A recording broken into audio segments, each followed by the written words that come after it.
Certains matériaux de notre planète présentent des caractéristiques aussi bizarres qu'inhabituelles. Prépare-toi à en prendre plein la vue. Le premier est l'aérogel. L'aérogel est une structure solide et transparente. C'est un peu la pastèque du monde physique. Mais ce n'est pas tout. L'aérogel est l'un des matériaux solides les plus légers que nous connaissions. Il n'a presque aucun poids. Quoiqu'étant un solide, il n'est que 3 fois plus dense que l'air. Comment fabrique-t-on l'aérogel? Il est obtenu en combinant 2 matériaux pour former un gel standard. Puis on retire ensuite le liquide de celui-ci et on le remplace par de l'air. Ce matériau translucide est l'un des meilleurs isolants qui soit. Et lorsque l'on regarde de l'aérogel sur un fond clair, il est presque impossible de le distinguer. C'est presque comme une véritable cape d'invisibilité. En contraste d'un pareil fond, il semble juste prendre une couleur bleutée. La logique est la même que celle qui explique pourquoi notre ciel est bleu. Les ondes bleues diffusent la lumière et, pour la même raison, l'aérogel semble transparent lorsqu'on l'éclaire à la lumière infrarouge. Les pores de l'aérogel en font un excellent isolant thermique, et il s'agit là de son principal domaine d'application. Comme il bloque très bien la chaleur, la NASA l'utilise fréquemment dans ses missions.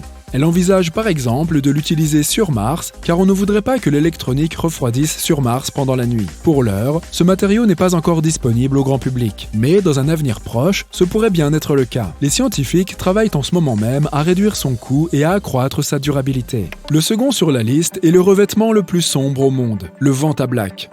Une entreprise spécialisée dans les nanotechnologies a créé cette espèce de trou noir. On l'appelle ainsi parce que ce matériau est beaucoup trop sombre pour que l'œil humain puisse en distinguer la forme. Imagine que tu entres dans une pièce recouverte de Vantablack. Moi, j'aurais les chocottes. Le Vantablack est composé de nanotubes de carbone. Il absorbe 99,96% de la lumière qui lui parvient. Lorsqu'on en répand sur une feuille de papier d'aluminium, les plis et les bosses de la feuille semblent complètement disparaître. De quoi aurais-je l'air si je portais des vêtements faits de Vantablack? Les scientifiques affirment que j'aurais l'air d'un carton découpé en 2 dimensions. Non merci, je suis plutôt attaché à mon corps tridimensionnel. Quoi qu'il en soit, ce revêtement est destiné à d'autres usages, comme l'industrie aérospatiale. Il sert à renforcer les caméras de vol, les télescopes et les systèmes de balayage infrarouge, car il permet de réduire efficacement la lumière parasite. Les surfaces super hydrophobes sont un matériau fantastique qui permet à l'eau de prendre la forme de petites sphères. Ici, elles ressemblent à de véritables perles. Leur super pouvoir est d'être résistantes à l'eau. Plus concrètement, si tu vaporisais ton pare-brise d'un tel enduit, tu pourrais rouler sous la pluie à plus de 60 km/h sans que ton pare-brise ne soit jamais mouillé. D'ailleurs, il n'y a pas que l'eau qui forme de petites boules grâce aux matériaux super hydrophobes. Presque tous les liquides se transformeront en billes au contact d'une telle surface. Les ferrofluides s'apparentent à n'importe quel type de liquide, sauf s'ils entrent en contact avec un champ magnétique.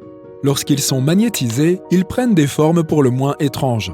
Ils font essentiellement tout ce que l'on attendrait de nos aimants solides habituels, sauf qu'ils le font à l'état liquide. Enfin, ils se dispersent de manière aléatoire lorsque le champ magnétique disparaît. C'est assez amusant à observer.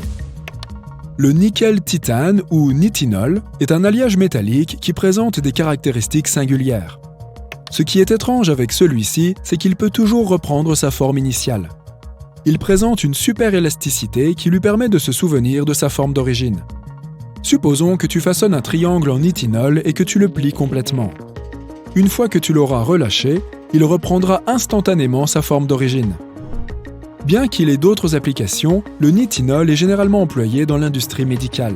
Les extenseurs vasculaires en sont un exemple bien connu. Pour quelle raison? Le nitinol peut se plier dans le corps lorsque c'est nécessaire. Il a la durabilité du métal, mais il peut toujours reprendre sa forme initiale lorsque la pression qui le fait se déformer disparaît. Le cœur détermine la courbure et la forme du nitinol. À certaines températures, il se déforme, et à d'autres, il reprend sa forme initiale. Marquons une courte pause dans cette liste des innovations surprenantes du monde scientifique. Et intéressons-nous maintenant à une substance étonnante que chacun peut fabriquer soi-même à la maison. Elle porte le nom fantaisiste d'acétate de sodium, que certains appellent également glace chaude. Dans la glace chaude, le processus de cristallisation est exothermique, ce qui signifie qu'une réaction s'accompagne d'un dégagement de chaleur. Le résultat obtenu sera donc chaud au toucher, d'où le nom. Le principe n'est pas si compliqué à cerner, et voici la recette de cette expérience scientifique amusante. Elle te permettra de créer une tour de cristaux, voire même une sculpture. Tout d'abord, mélange 6 cuillères à soupe de bicarbonate de soude avec 2 litres de vinaigre blanc. Une réaction chimique va se produire, provoquant l'effervescence du mélange. Une fois la réaction terminée, fais bouillir celui-ci à feu moyen jusqu'à ce qu'environ 90% du liquide se soit évaporé. La solution d'acétate de sodium contient de l'eau. On en réduit la quantité en la faisant bouillir, mais il reste évidemment toujours un peu d'eau. Lorsque le liquide s'évapore, une croûte se forme sur le dessus. Lors de la 3e étape, tu devrais voir des cristaux se former alors que le liquide disparaît. Gratte-les ensuite des parois de la casserole au moyen d'une cuillère et collecte-les dans un petit bol en verre. Mets-les de côté pour ton tour de magie. Retire ensuite la solution du feu et verse-la dans un petit récipient en verre. Ajoute une cuillère à soupe de vinaigre et mélange le tout.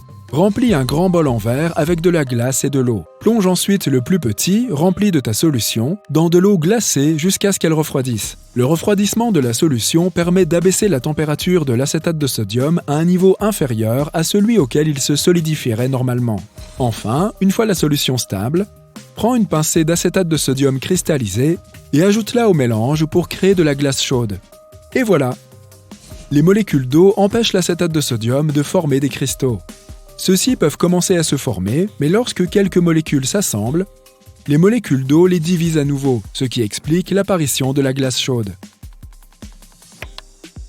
Les hydrogels se trouvent à mi-chemin entre les liquides et les solides. C'est ce qui les rend fascinants. L'exemple le plus connu est celui de la gélatine. Un hydrogel conserve sa forme et ne coule pas. Ce sont là les caractéristiques d'un objet solide, mais il se courbe facilement comme un liquide avec une extrême flexibilité. Nous avons donné l'exemple de la gélatine, mais il existe d'autres types d'hydrogels et d'autres domaines d'utilisation. Ainsi, les scientifiques s'en servent aussi comme biomatériaux. Comme il est souple et durable, il peut être appliqué au corps humain. Sa capacité à se liquéfier complètement et à remplir un espace présente de nombreux intérêts pour la communauté scientifique. Comment l'hydrogel se trouve-t-il ainsi à mi-chemin entre deux états? Eh bien, les hydrogels sont un réseau de polymères. Lorsqu'ils sont chauffés, les protéines du polymère se déplacent librement. Lorsqu'ils sont refroidis, ces protéines durcissent à nouveau. Cependant, elles ne durcissent pas de manière radicale comme le fait l'eau lorsqu'elle se transforme en glace. Les protéines polymères changent d'état en douceur. Le gallium est une substance métallique qui ressemble au métal liquide que tu as probablement vu dans Terminator, avec sa couleur brillante et argentée. Le gallium figure sur cette liste parce qu'il présente une caractéristique étrange. Il se liquéfie à une température assez basse, soit environ 30 degrés Celsius. C'est comparable à la température ambiante dans de nombreux endroits en été. Quand on prend du gallium dans la main, on a l'impression de manipuler du métal liquide. Par ailleurs, il est tout à fait possible de jouer avec lorsqu'il se trouve dans cet état. On peut le rouler et lui donner différentes formes, un peu comme un jouet. Le gallium est mou, même à l'état solide. Il est possible de le couper en deux avec un couteau, et ce sans même avoir à forcer. Ce métal dispose également de nombreux usages pratiques. Par exemple, il est utilisé dans les lampes LED et dans l'industrie pharmaceutique. Mais je soupçonne que ce ne soit pas exactement ce qui fasse avancer les fusées.